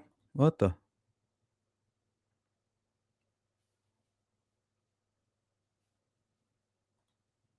Okay, cool. Let me know. Let me know what is up. And if I don't hear from you, I'll try to remind you. I'm open to that. I think that's a good idea. Because you got a lot of people tuning into those interviews, and I know they want to get some questions to you. So we'll do that. We'll try to make that happen for the viewers. Because I know we share a lot of viewers too, Bob. What's up, Laura C? All right, guys, this is our 5-minute warning. So big shout out to everybody who was able to catch the live stream. Bob for coming in and answering some of you guys' questions, even though Jason seems to be attacking him and antagonizing him. But we tolerate you, Jason, as long as it doesn't get too bad. But I want to give a big shout out to my mods. You guys keep the chat chill. I really appreciate you. Thanks for helping me keep this a safe space and a place that we can all come and speak our mind, even if we don't agree. No shunning, right? We ain't going to shun you. And all of you who continue to donate to the Cash App, the Venmo, the Zelle, all of you who continue to pay for memberships, I wouldn't be able to do what I do if it wasn't for you guys and all the support. We're 100% crowdfunded, so thank you for that. And if you are part of that replay crew, leave a comment. We'll get back to you. Let us know what you think about today's live stream. Are we dealing with a cult? I say yes. I think it's official. After watching the chat over the last 2 days while the Defense Diaries were interviewing, and we had the entire cult under one roof, not all of them, right, are cult members. I mean, I was in there. But watching them and how they interact, I used to just joke about it. It's a cult of Richard Allen, ha ha ha ha ha. And then I was like, holy shit, it really is. So then I started looking into it, and I believe 100% we are dealing with a cult. And it has nothing to do with the Delphi murders, has nothing to do with Abby and Libby, has nothing to do with Richard Allen. It is now grown into its own thing.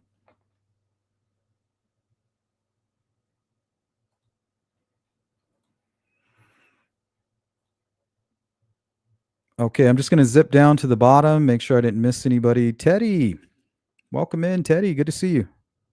Can harp on headphones being plugged in all day long, but they haven't been able to answer any of the big questions that would prove exactly.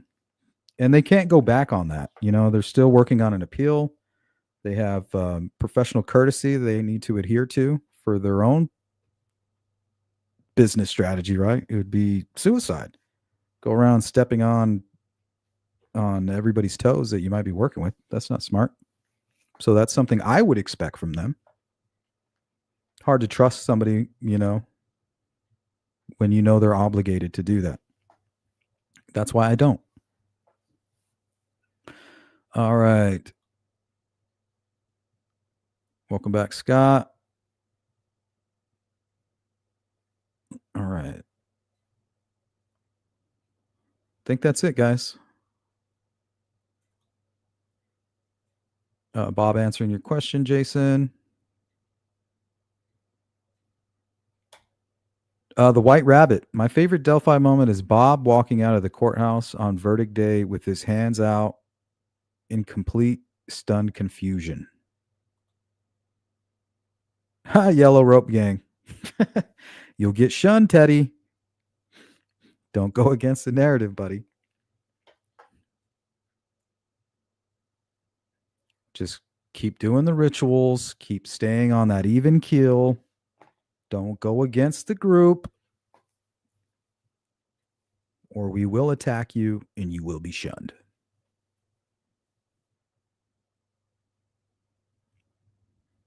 Hey, Lynn, welcome in. Okay. Feel like I'm missing somebody. I think I already got you in my nobody. Who are you?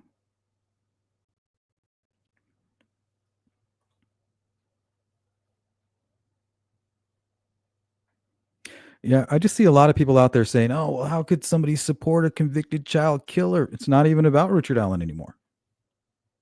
Yeah, once you have a cult up and running, there's no reason. There's no logic. Truth doesn't matter. It's just about maintaining the cult. I want to thank James Cope for the super chat. I want to thank Jerry for the super chat. Sees through, thank you for the super chat. And Vala Hawks. Shout out to all my folks on the other side of the pond, on the other side of the rock. This is the Sleuth Crew, and we are everywhere. This will be our 2-minute warning, guys. 2-minute warning.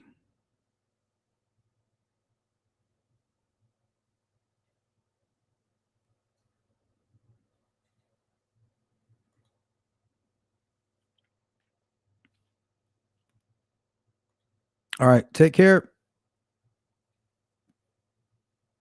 All righty. Let's see here.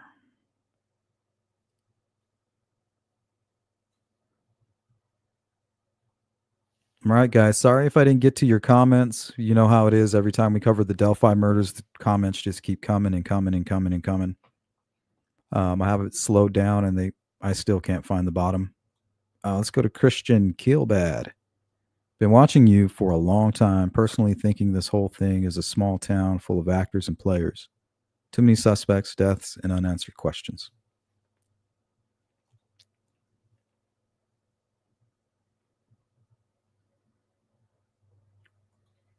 Now you got to tie it all together with facts and evidence. And then we can put it out to the public and generate tips.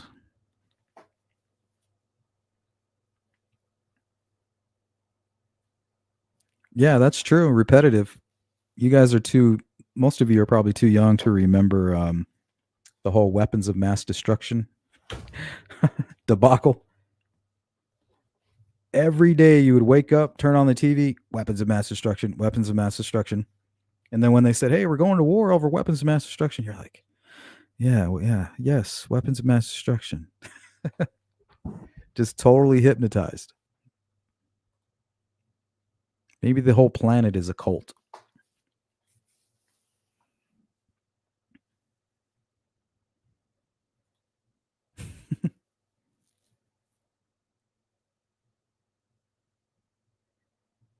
Yeah, Bob's a good guy. I think it's important that we step out of the echo chamber. Not that we are one, but I think it's good to show the public that we're not. And that we're okay to have a debate with one of their precious leaders, right?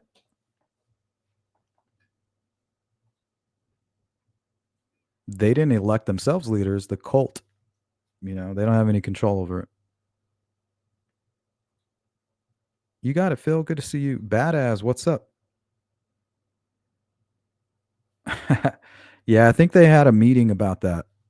He's like, I understand you guys are part of this cult of Richard Allen, but don't be doing that shit in my chat. I told him, you're going to get shunned.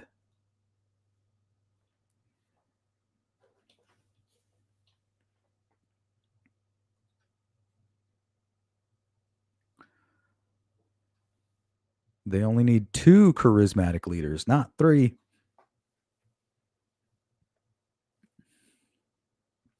Get banished.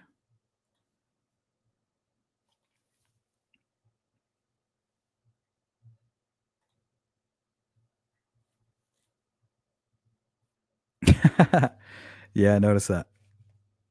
It's a talent. All right, guys, that's going to do it. Like I said, shout out to everybody who caught the live stream, the mods, members, all my donors, members tonight. Probably in about 3 hours, we're going to do a quick little giveaway, maybe like a little 30-minute live stream, just a quick check-in, vent session, moment to get whatever it is off your chest. And replay crew, you know what to do. Drop a comment. We'll get back to you. What's up, Sharon? All right, guys, we're out of here. Take care of yourselves. Peace.